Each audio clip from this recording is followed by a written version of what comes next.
only to find her impaled, though still alive. He helps her up and they run when suddenly he steps on a landmine. They explode. Another guy manages to run away from the shooting. He gets to a fence. Someone approaches and he almost shoots him, but it's the man who opened the crate. Two others run toward them.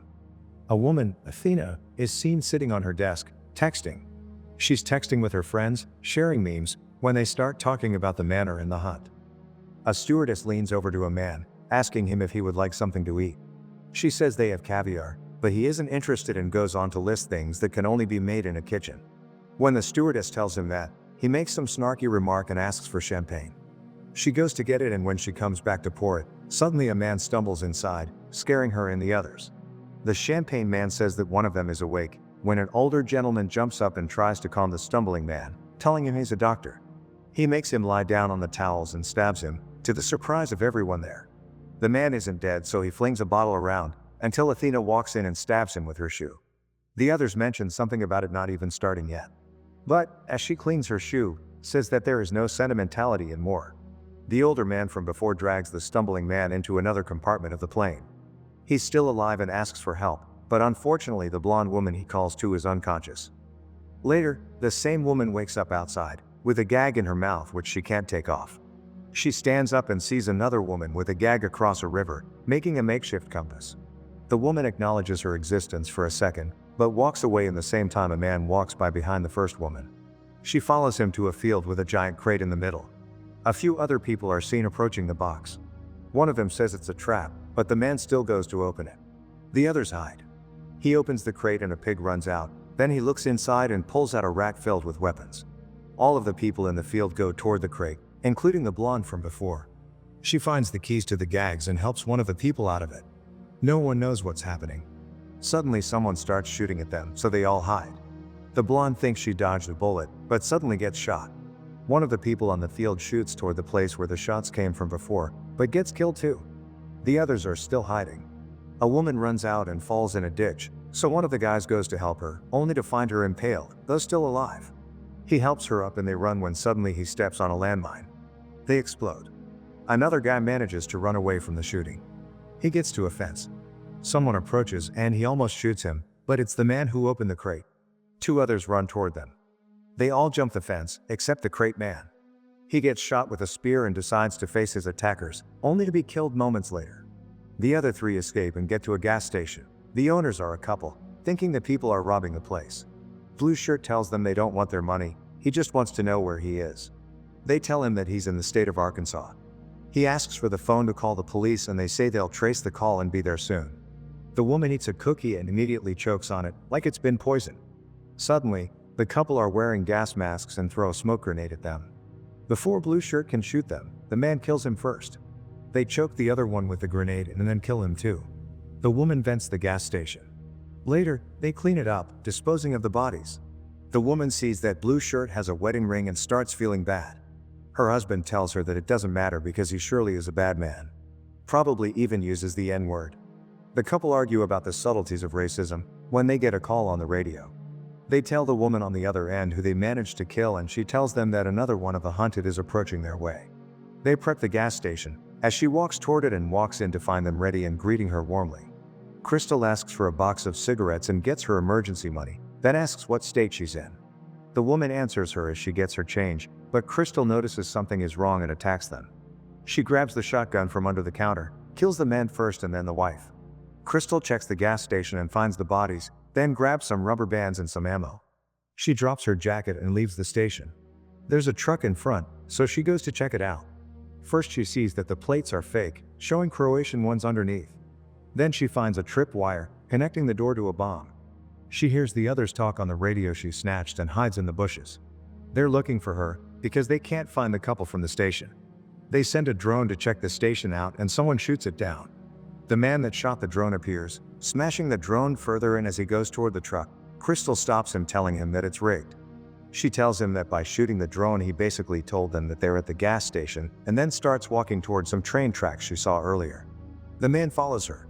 He tells her he has a theory about why they're there, being hunted down. Apparently, he had read an article about a group of liberal elites that kidnap people and take them to a manor to hunt them down. Crystal doesn't really believe his theory. She hears a train approaching and tells the man to run so they could catch up to it. They hop the train and once inside they find a group of immigrants, hiding. The man says that they're not real, that they're crisis actors. They also don't speak English. Crystal isn't convinced in his theories again. Suddenly, the train stops and the military police searches the compartments. Crystal and the man, along with the immigrants, surrender. The police is frisking them, when the man decides to tell one of the officers that the two of them are American and that the refugees are actually crisis actors. The officers don't speak English and step aside, when one of the immigrants speaks to the man in fluent English with an American accent. He says they don't believe him and the man freaks out. The immigrant tells him that he's the only actor and that he needs to calm down. The man tackles him and puts a grenade in his pants, as everyone else hides. The guy blows up. Next, Crystal is in a truck being taken to a refugee camp. Once there, she is taken to an officer who asks her for her papers. She asks where she is and when they don't answer, she begins guessing and finally guesses right, Croatia. She asks them to call the American embassy. But instead, they bring in Don, another one of the people that were hunted along with her. The two of them go to the camp kitchen to eat, while Don keeps sharing the same theories with her as the other guy. Suddenly an official from the American embassy shows up to pick them up. Later, they're seen riding with him through the woods. Don has told him everything about their predicament and the official is shocked, saying he'll contact the State Department and the military to find the people that hunted them. Crystal realizes that there's something strange about the guy, knocks him out and pushes him out of the car. Then she backs up over him, killing him. She finds a gun in his jacket. While she looks through the trunk, Don is freaking out that she killed the official, until he looks inside and sees the other guy that was with her before, dead. She finds a map and Don says that he thinks they are the only two left. Don wants to leave in the car, but she says no. She wants to use the map to find the people hunting him and retaliate. She tells him a gruesome story her mother used to tell her, when the pig suddenly appears again. At the bunker, the group of people hunting them is chatting about what's politically correct and what isn't. One of them is a soldier, their consultant. He asks them to be quiet, but they just make fun of him. Athena's voice is heard over the radio, telling them to shut up. One of them goes out to pee and when he gets to a tree, Don distracts him with a pig and Crystal kills him. Back at the bunker, the group hears a noise outside. The soldier gives them instructions on what to do, which they barely follow. All of them are scared, so when Don drops the pig inside, they shoot it dead. The woman is upset that they killed the pig, when suddenly Crystal kills one of the men and shoots at the others. She incapacitates the soldier, and stabs the woman. She fights one of the other men for a riffle, but he takes out the ammo. She finds another bullet in the chamber and shoots him. Then she goes to the sniper and kills the last one as well. She thinks she's got them all, but suddenly the soldier tackles her and they fight. Crystal pulls a pipe out of the ceiling and beats him up with it, but doesn't kill him. The woman is still alive and she calls her a hick. Crystal picks up a gun and goes to shoot her, when Don shows up. He finds a gun and Crystal tells him to ask the woman why they were doing that to them. She gives a stupid answer and Crystal wants to kill her, but Don stops her, saying she's a woman and should be spared. Crystal asks the woman if she should be afforded mercy just because she's a woman, and as she answers no, Crystal shoots her. Don freaks out and suddenly Athena's voice appears on the radio, asking if he got Crystal, to which she points her gun at him. He says he's not one of them, as Athena keeps asking what's going on over the radio. She tells Don to kill Crystal, as he pleads with her not to trust the woman on the radio, but she shoots him regardless. Crystal tells Athena that Don is dead and Athena tells her to come and get her. Crystal sits down next to the soldier and has a civil conversation with him, until she asks where Athena is. She tells him that she won't give up and presses his wound, so he tells her where she is hiding. He gives her the information, but cautions her that she was preparing for the hunt for months. Crystal kills him too. A flashback to 1 year earlier takes us to Athena's office, where two people from the company are waiting for her. They talk about the text message she had about the hunt. She says it was only a joke, but they tell her that there are people who believe that it's true. Athena laughs. But the man is persistent, calling it a possible PR nightmare, telling her that she has to step down from her position. She asks for a list of the people that have made the conspiracy theory about her hunting human beings. Another flashback to 8 months prior to the hunt. The group is choosing the people that will be a part of the hunt. They have difficulty choosing, but Athena tells them to continue. Suddenly, the slide shows a picture of Crystal, as the man presenting the slides reads her opinions about Athena. She gets angry and chooses her as her arch-nemesis. In the present, Crystal is walking towards a manor. Athena talks to her on the intercom, saying that if she doesn't leave her gun there, she will activate the C4 under the gate. So Crystal leaves the gun there and walks inside.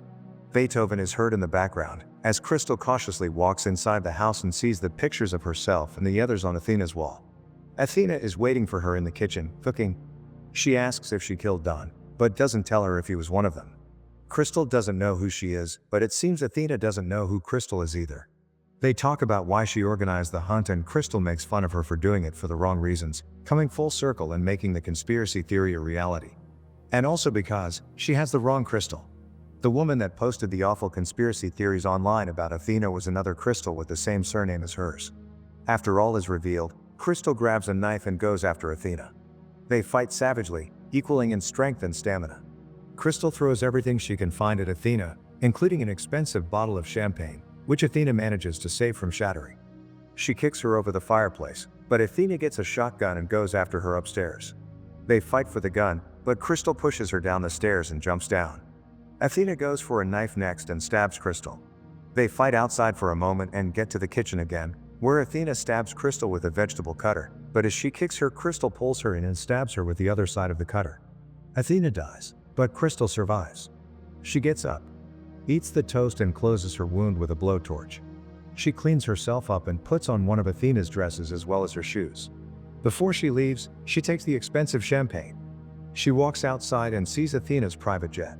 When she walks inside the jet, she tells the stewardess and the captain that she killed their bosses and threatens them with a gun, telling them to take her home. She sits down and the stewardess prepares a snack and the champagne for her. Crystal invites her to eat and drink with her.